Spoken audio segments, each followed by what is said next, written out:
Uh, Today we are going to look into the introductory part of Kubernetes. What is it? What exactly it performs? Why it is mostly used for?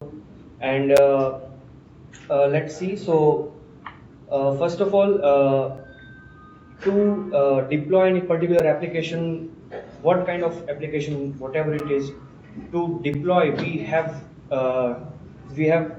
seen specific trends. How we going to deploy those applications, at what level we are going to deploy. So in the traditional deployment era, we used to deploy on the physical servers, machines, and which cause somewhat of errors regarding the resource allocation as well. After that, we get into the virtualization. We used virtual machines, and those were somewhat of abstraction layer to the direct physical servers. So it also enable us for better deployments. But after that, we get into the container deployment era. So the containers really enable us for easily, seamlessly deployments regardless of the dependency the particular application requires. So in the current scenario, the container deployment era has been very rapid and it is mostly used right now. So yes, we have chosen Docker, somewhat of container providing services to deploy application. But what if we want to scale the application? We want to scale the microservice architecture at a higher level. We want to analyze and we want to optimally use our resources. So at that time, we cannot just rely on containers. We need to manage those containerized based applications. So at that time, the orchestration system comes into the picture. Orchestration systems are very basic use cases. If I can think of it, is automatically match containers to available machines. As I said earlier, container is just a first abstraction over any particular applications. Then we have somewhat of orchestration systems available like Mesos, Kubernetes, Docker Swarm, little bit, and each of these have somewhat of pros and cons. Pros would be automated, self-healing, scalable, and generally portable. But also some cons that we need to learn some of the configuration. We need to learn those tools to manage those containerized applications. Uh, After that, what are the main features of orchestration system? The basic features would be match containers to machines. As I said earlier, we usually in the previous deployment era, we used to deploy the applications in the physical servers, but now we have come up to the containers. Containers can be extraction to the application. It just provides all the necessary dependency and resources to application to run. Without any physical server, we can work on virtual machine as well. So what if there are multiple copies of application we want to deploy? When we have large number of requests coming up, we need multiple copies. We want to handle machine failures. See if I have a specific application and it is running on a particular set of containers, but some of them are failed. So again, I want to recreate those containers. I will need that orchestration systems. Also find peers and service in each containers. We will see later about the services, and also inspections. What is happening inside the containers? Like if somewhat of another damage is happened, then how it would recover. So at that time, orchestration systems comes into picture. And some of the advanced features we will see that load balancing, automated updates, auto scaling, also very important use cases of that, provisioning storage and repacking machines. So some of these advanced features also we can think of it from the orchestration systems. So orchestration systems have really helped in for any large level applications and any enterprise level application when we will need to use of various an enormous amount of container based application, usually in microservice architecture. So what it would, the biggest benefit would be here, the saving a lot of human time and resources. We can think of it as optimal usage of the resources. And what options do we have? So mostly we have Mesos, Docker Swarm, Nomad, and somewhat of Kubernetes. Each of them have each of their use cases and pros and cons, but the Kubernetes have edge over here. So Kubernetes at a glance. So it is designed and created by Google. It composable. It is somewhat of heavy as Kubernetes. We can think of Kubernetes as a set of tools or a system in which has a so much enormous amount of tools and attributes, and a service is extra running to manage our applications or to manage our container applications. So it is more complex, but it enables us to scale the thousands of machines, so much number of requests and etc. So yes, it is the buzzword right now. It is rapidly adopted, and it has a larger community of developers. So I hope the container orchestration system is clear to you. If you have any doubts, you can please ask. Okay. So let's get ahead with the Kubernetes. The Kubernetes here means in the Greek word of pilot or engine of the ship, means a person who is handling the resources, who is managing the resources. And what is actually? See the term production grade container orchestration system. What does the mean of production grade? It means that we can use it as a larger production. We have another term I would say is Kubernetes is a Linux kernel of distributed system. It is a Linux of cloud. What it means?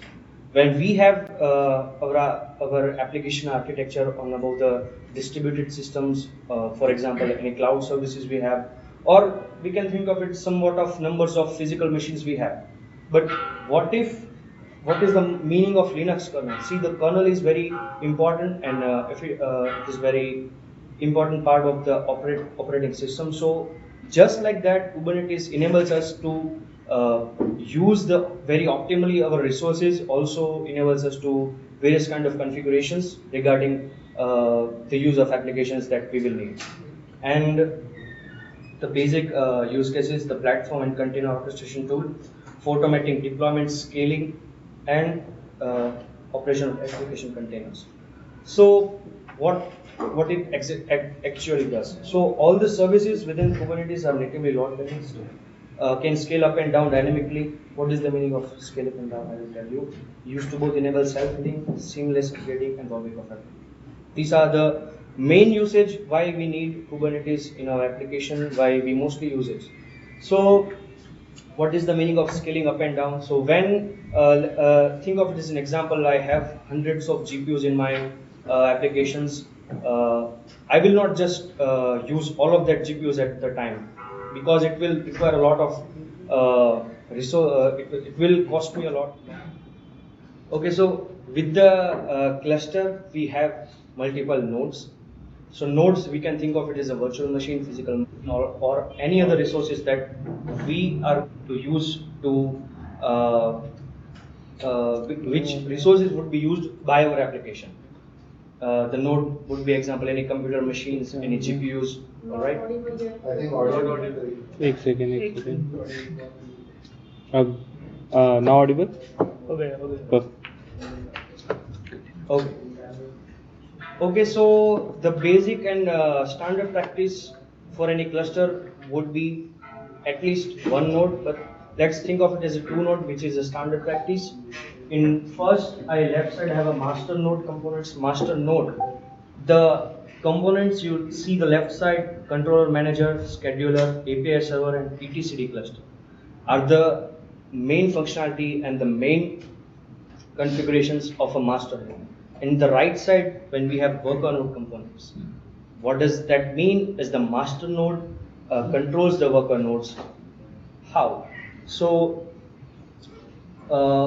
we are suppose we are an admin or a developer. We want to configure something into the cluster. We want to something deploy in our cluster. So first, we will go through the API servers. The API server will enable us to get any configuration access or to modification access inside that cluster.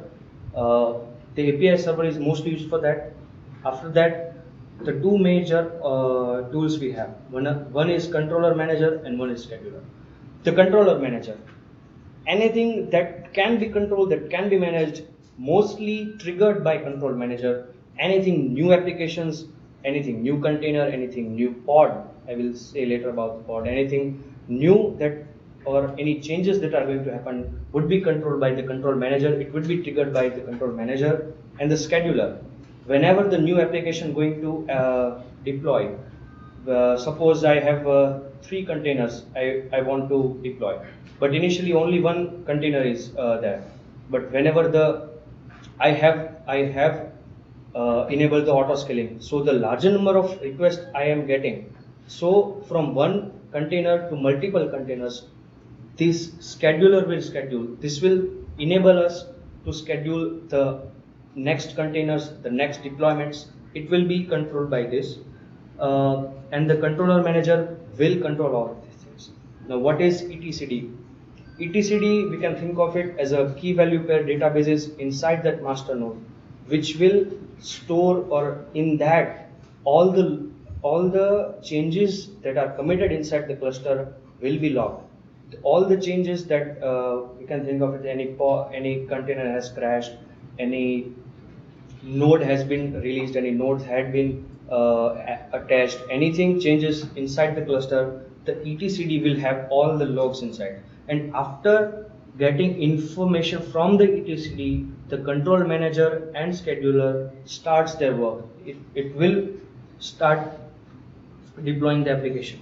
Now this is the few key concepts of the master node.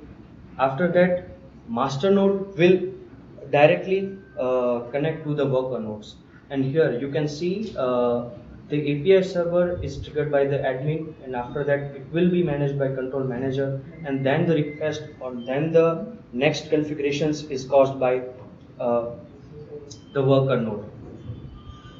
Inside the worker node, there are mainly two components, kubeproxy and kubelet. Kubelet, we can think of it as a runtime provider.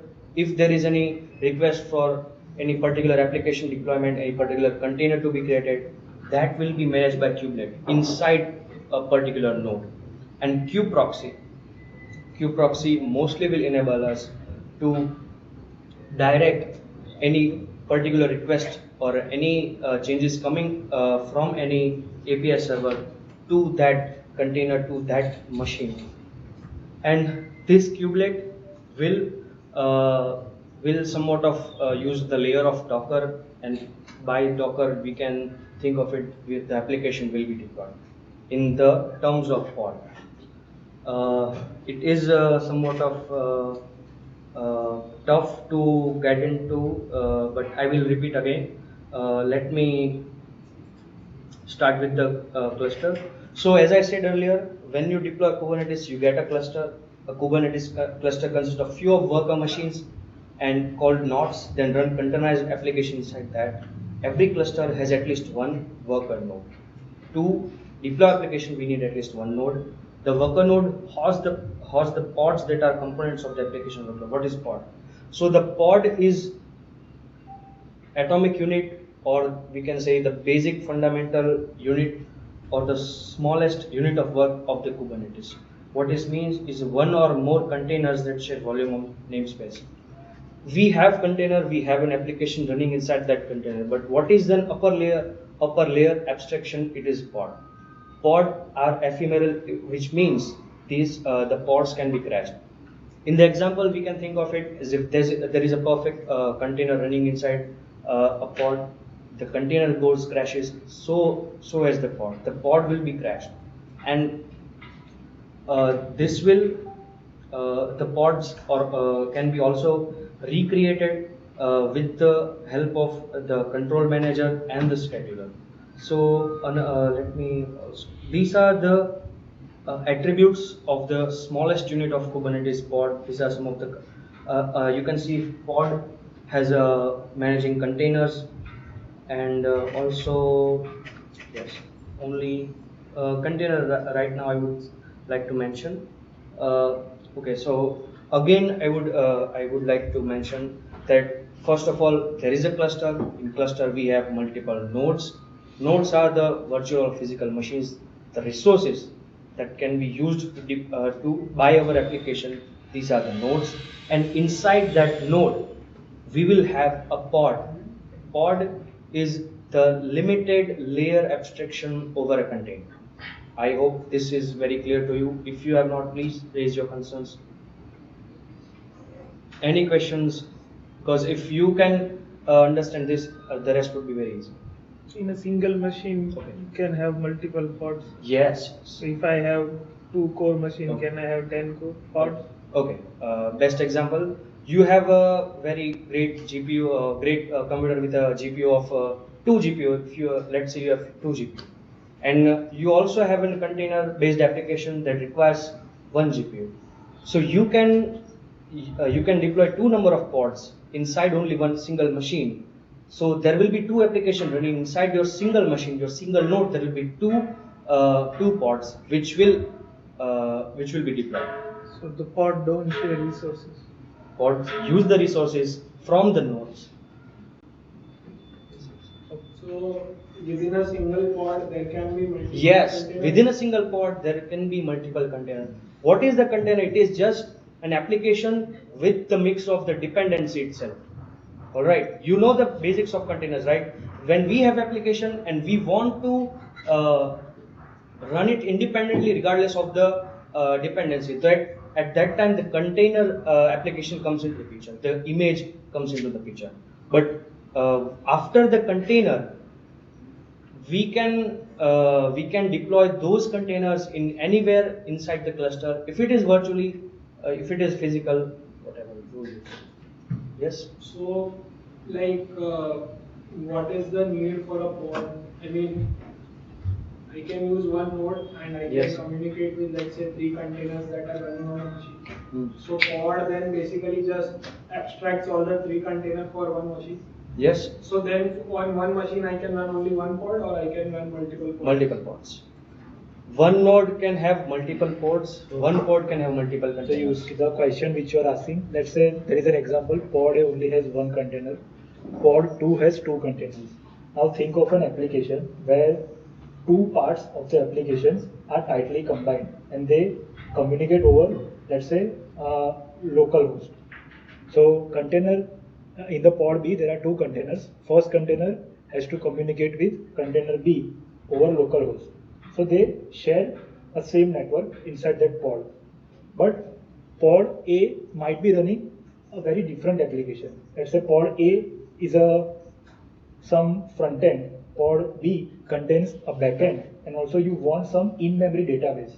Now that in-memory database is coming from some other image, right? You don't want to use like any separate remote database. You just want to take an image of a database, and alongside that you want to deploy your own application. So in one container application is running, in the same pod the database is also running, and that is FML.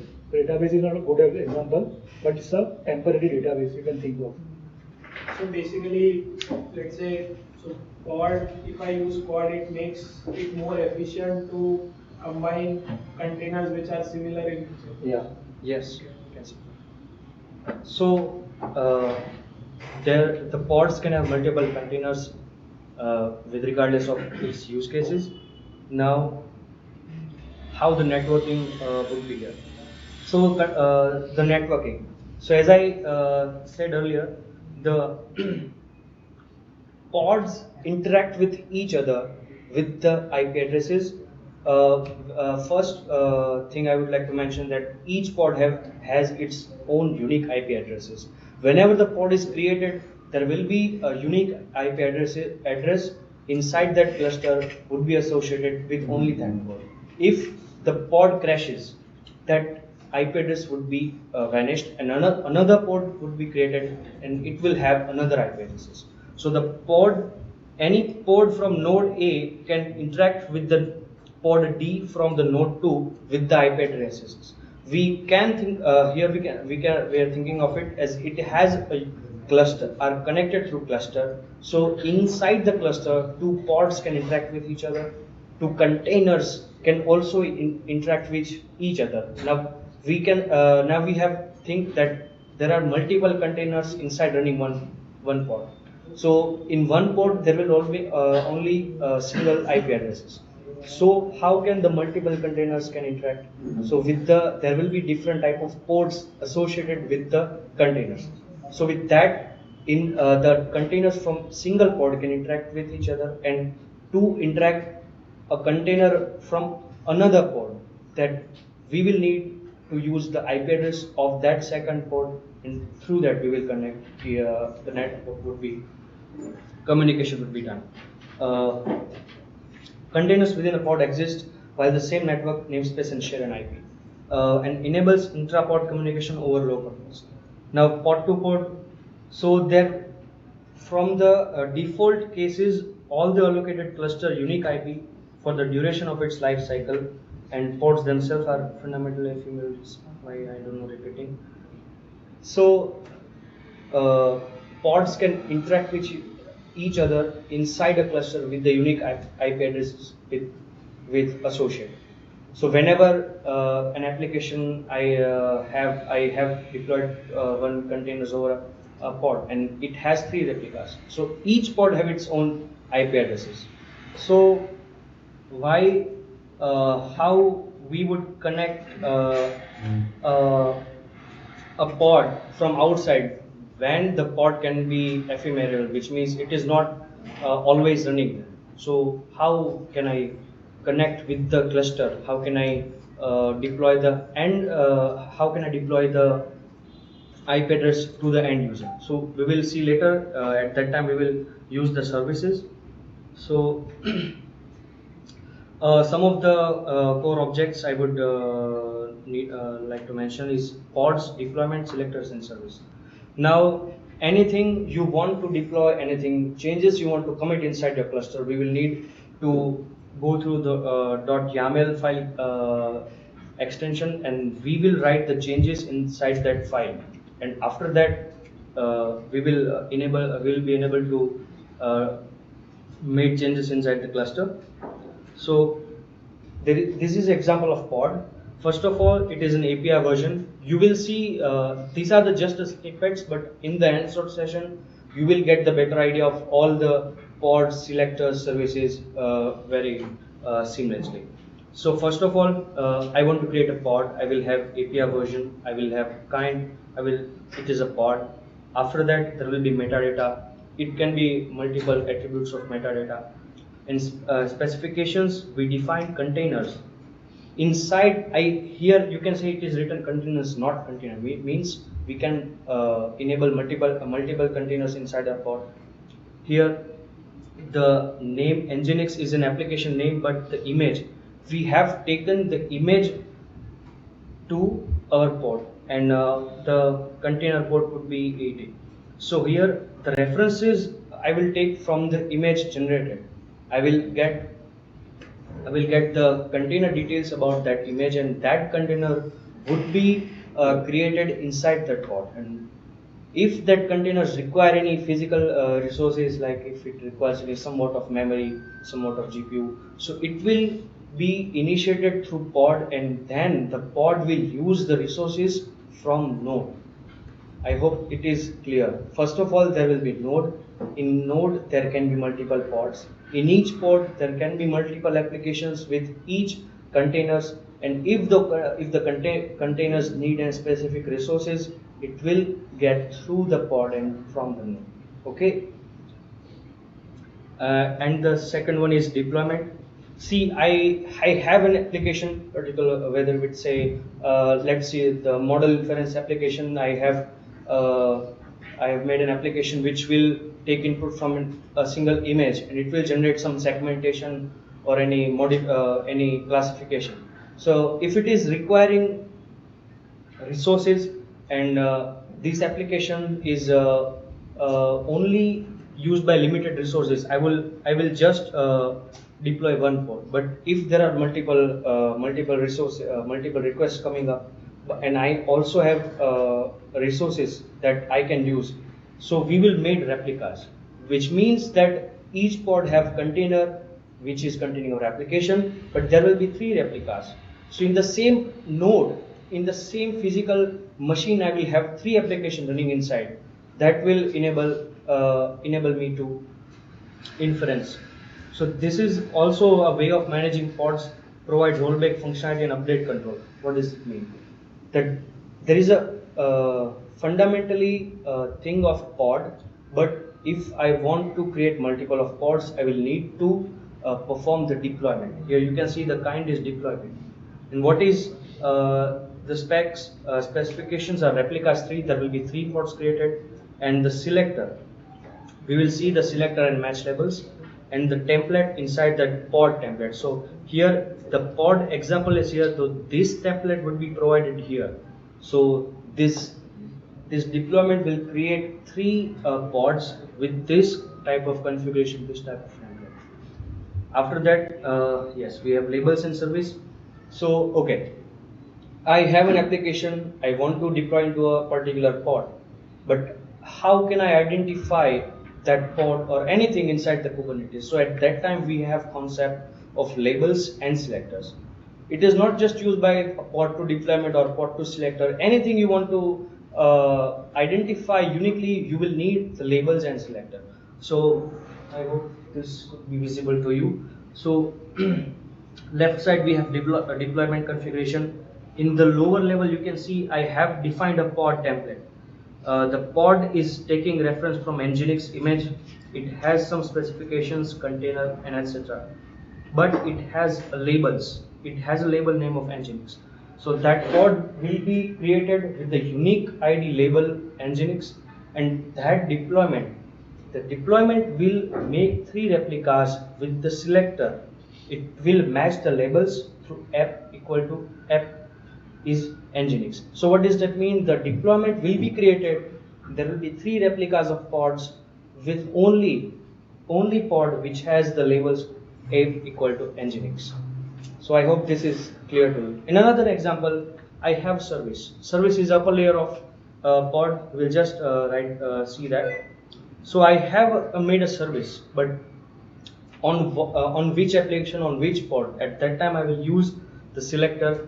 Selector in which the app is Nginx, so that pod will be associated with the service. In the simple use cases, when I will try to access through that services, and that service is just hosting that particular port, so the request or all the another things would be forwarded to that particular port. Okay. Now services. So what is services?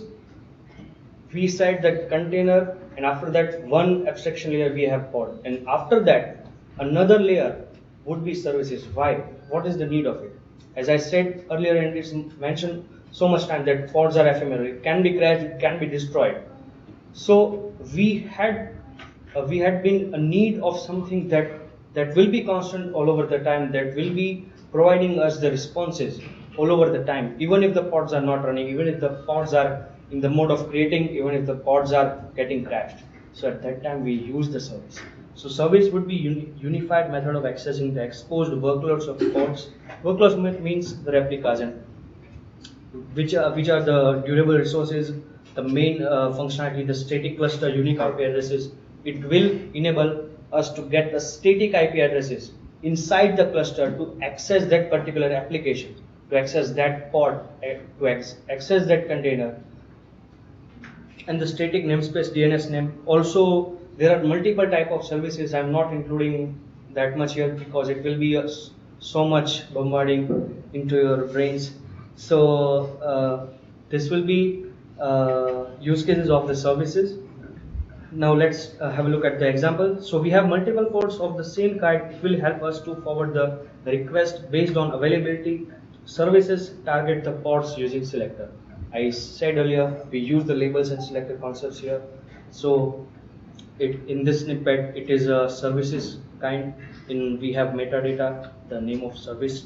We have specifications in which we have defined the selectors, that anything app name as Nginx would be associated with this service, and what is the ports, where the two ports and the target ports.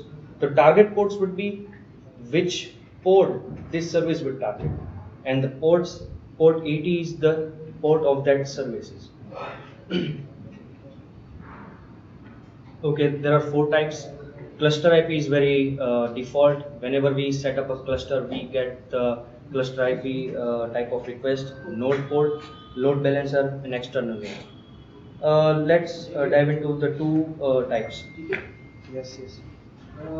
So I have a question before this. So where do you set your hardware requirements? Is it in the container image part? Yes. Okay. Container. So let's say in my container definition I say okay, I want 4 GBs of RAM, 1 GPU, and let's say some processor. Then how does that requirement flow back all the way from like a container level to a pod level and then to a controller level? Same with the labels and selectors. When you have resources, each resources have a label associated with that. In the cluster, if we have GPU, there will be a node of the name associated with that. It will become a label of it. And when we define a container and when we define a pod, after that, I will require the specifications for selector inside that pod that I will need this type of resources. After getting that resources, only the pod will be created. If there are no resources associated with that, there won't be any pods created. Service, you can think of it just a gateway through the deployments through your pods. Okay, now we saw that cluster IP is a default services. What does that mean? That each pod can interact through another pod inside the cluster. But what if I want to? Let's suppose that I have a application in the node 1 and I want to access another service of node 2. So but I don't know the IP addresses of that service inside the node 2. So at that time, the NodePort services would comes into the picture. That exposes a port on every node's IP. It can extend the cluster IP services. So how? So here the service is defined with the specifications of type NodePort and the NodePort equal to 32410. Now what does it mean? I am an end user and I want to access any particular application through that cluster, through that node, but I don't know any IP address of the services, I don't know IP address of the pod. So how can I? So at that time the NodePort services would be usable. I will get the port of that node inside the services is defined. I will use the IP address of that node and the port that we have enabled. Through that, I will access the application. Through that, I will access the services. So it is another layer of the classical IP services that we have using. Is it clear to you or? Okay. Now, very mostly useful is a load balancer services. 2 major points that load balancer service extends the NodePort, which means it is another layer of NodePort type services. First of all, it was cluster IP. Then I am using the IP addresses of node, not node. And in another layer, I am using the load balancer. So the main condition required to this type of service is works in conjunction with the external system to map a cluster external IP to the export service. What does that mean? To use this type of services, to use this functionality, I will need to be inside or to associate with the cloud provider system, for example, GCP, AWS. So if my cluster is established in that cloud provider, so only that time I will use this service. Now how it works? So whenever I define this type of services over a particular pod or particular application, the load balancer service of that cloud provider will be initiated the node port IP addresses, that connection would be established between the load balancer created inside that cloud provider, and the IP addresses of load balancer which will be accessible publicly, and I will get the IP addresses of that load balancer. So with the help of cloud provider, I will be using the application. We have the demo in the hands-on session, so you will get better idea. But just think of it is another layer of NodePort services when I will be able to access the application publicly. So this is the use cases. The user will be the user request will be passed through the load balancer. The load balancer is provided by cloud provider network edge. So these IP addresses will be publicly provided. The user will enter the request through that IP addresses, and after that load balancer, the request will be passed through the node port. The node port then will pass through the cluster, and after that you will get the request will get the access to that application. So this is how it is end-to-end connected. Is it clear to all of you? Any? Okay. So yes, just only these things for today. Any questions in the concepts you have? Please raise your. Please you can ask. Anyone have questions in the meeting? GK. Yes. So when I type kubectl and start this Kubernetes service, so like what is the मतलब पहले master server चालू होगा किसी node पे and then all the other nodes get Master node would be already there.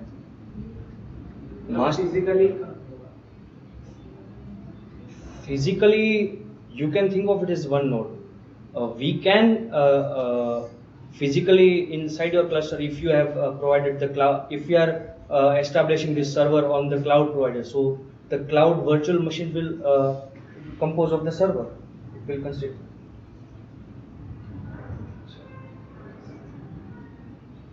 What I am thinking in my mind is like there is a single, let's say, a web server that is running which has the master application, and then all the pods or all the kubelets that are spawning are basically slave applications in different machines. So is it like that, or there are cases where on each of the node that you deploy, there is a replica of that master service and that communicates with it? No. There will be only one master node which will manage the worker nodes as well.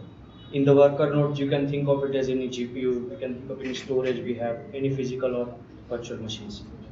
So now these are links, and I conclude here, and let's jump into the hands-on session.